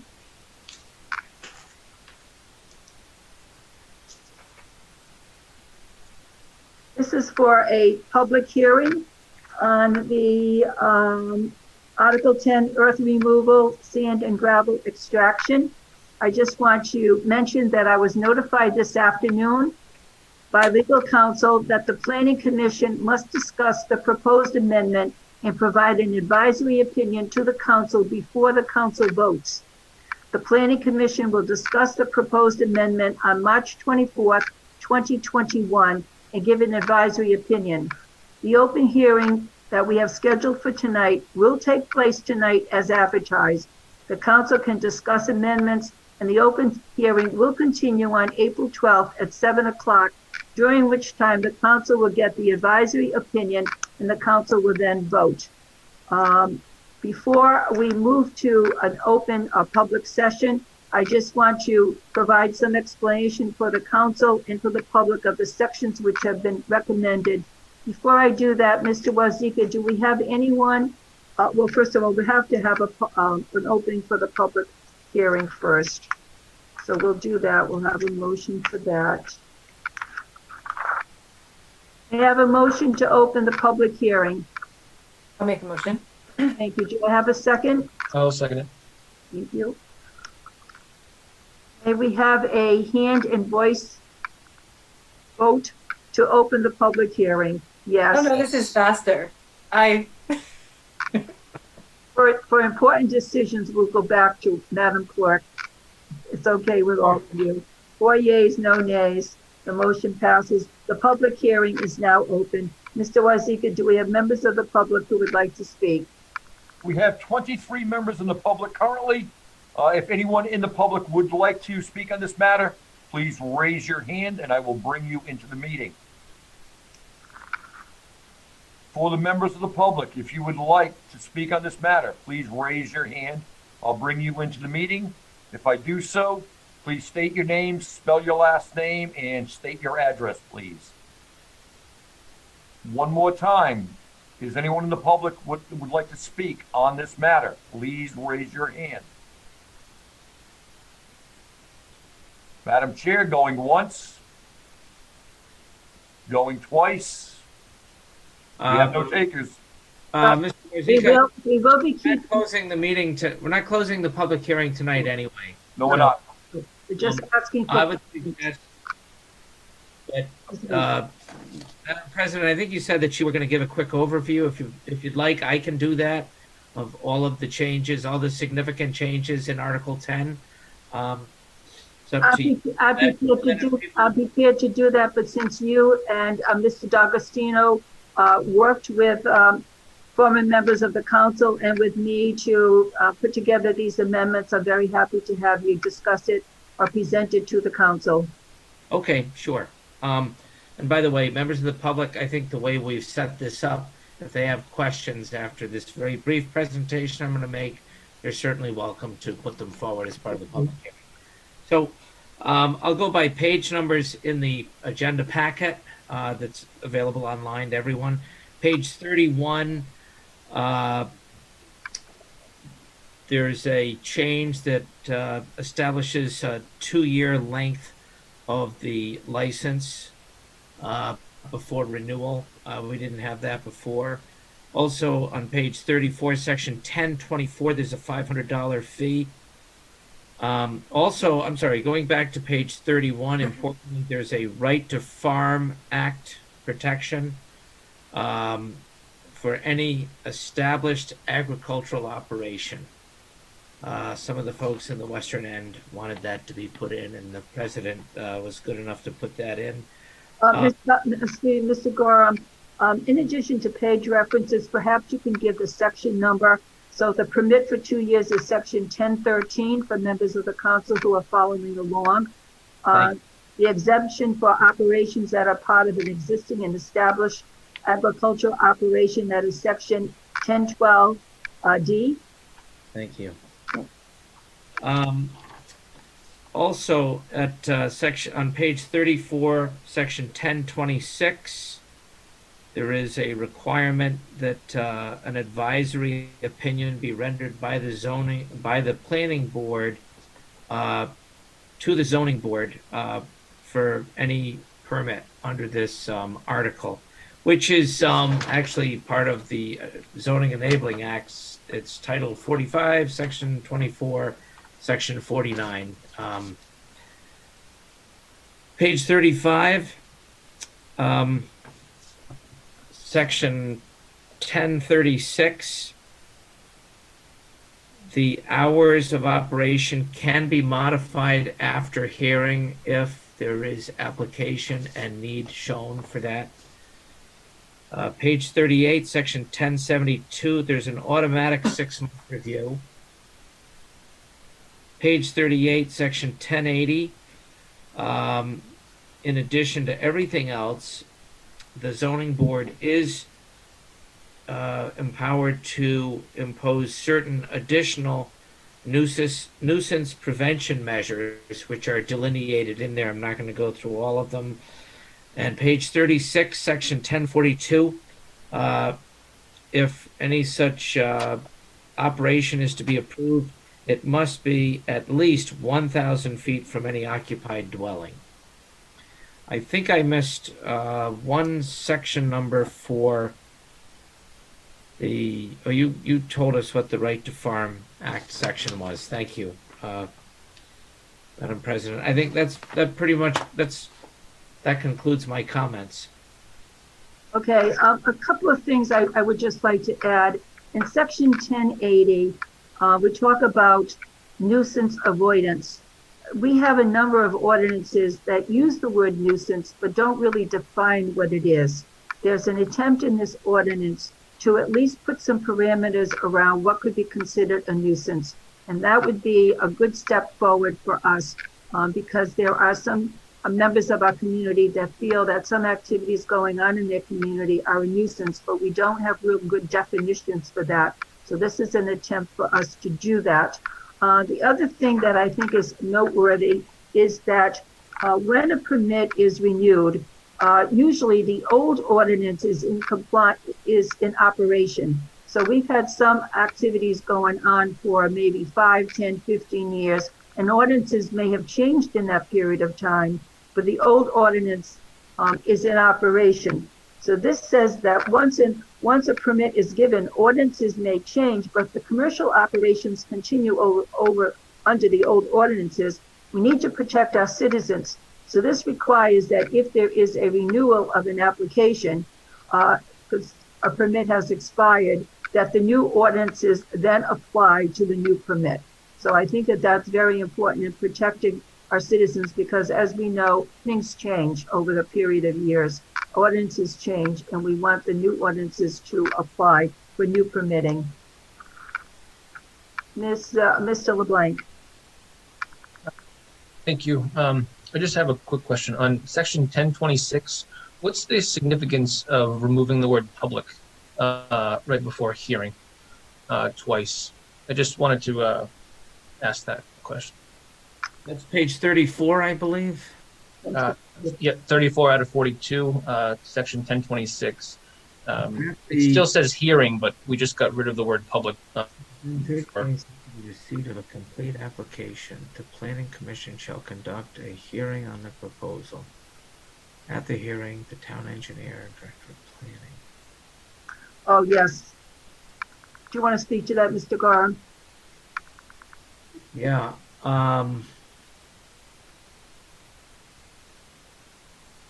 As was explained to me, there used to be a public hearing at the Planning Commission phase. There is a hearing, but this is when the town engineer, the director of planning and development are together and they submit information to the Planning Commission for deliberation.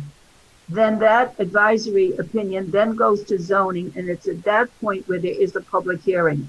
So there is no public hearing at the point at which the town engineer and the director of planning and development are presenting information, checklists, data, etc., to the Planning Commission. And at that point, the Planning Commission makes an advisory opinion, which then goes to zoning. And that's when the public hearing takes place. My only concern there is I'd rather hear from the public sooner rather than later. And if they had any comments or if they did any research that they would want to share during that public hearing at the earlier stage, I just think it would be, at least if I was on that commission, I would want to hear their input. But I just wanted to ask. Thank you. If that's your prerogative,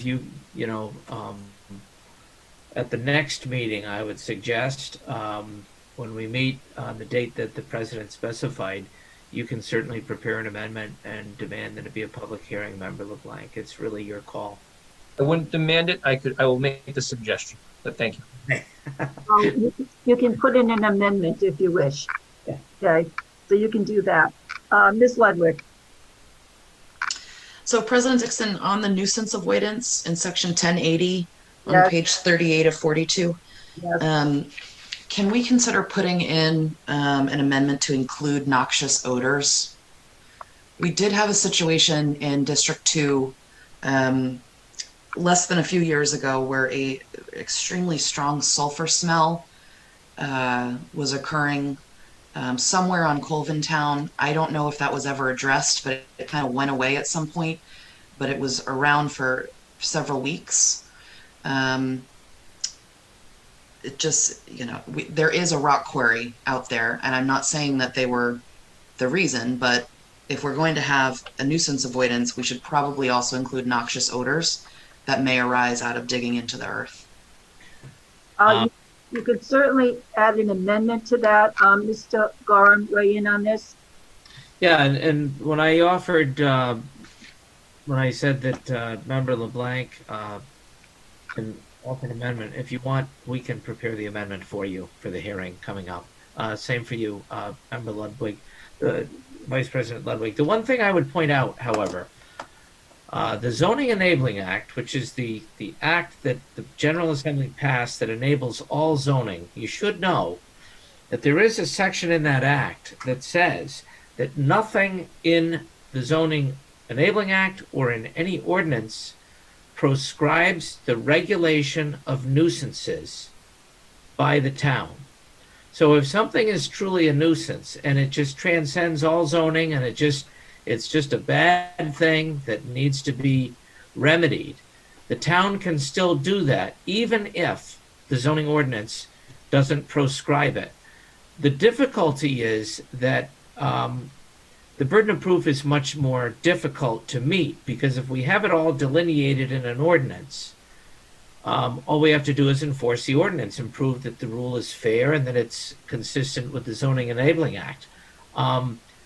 Your suggestion, Member Ludwig, if I wanted to see that in if I wanted to prevent that, I would try to put it in the ordinance. So that would be my suggestion to you. But even if there are things that are not in here, that does not mean that the town cannot enforce against such a use because it is a nuisance. The town can do that. I would just like to mention that when we were working on this amendment, we looked for things that could be measured. So limitation on the height of stockpiles, you can say 6 feet, 8 feet, 12 feet a week, so on and so forth. When we talk about construction of noise buffers and fencing, we can give some specifications around that some way. Because what might be noxious to one person may not be noxious to somebody else. So the more objective we can be, the better off we can be in enforcing this. So I just leave that up to you to consider. That maybe I don't know of. So, like the nuisance of noise or flying dust and rock, are you suggesting there is a way to measure? Revised, but there is a noise ordinance. Mm-hmm.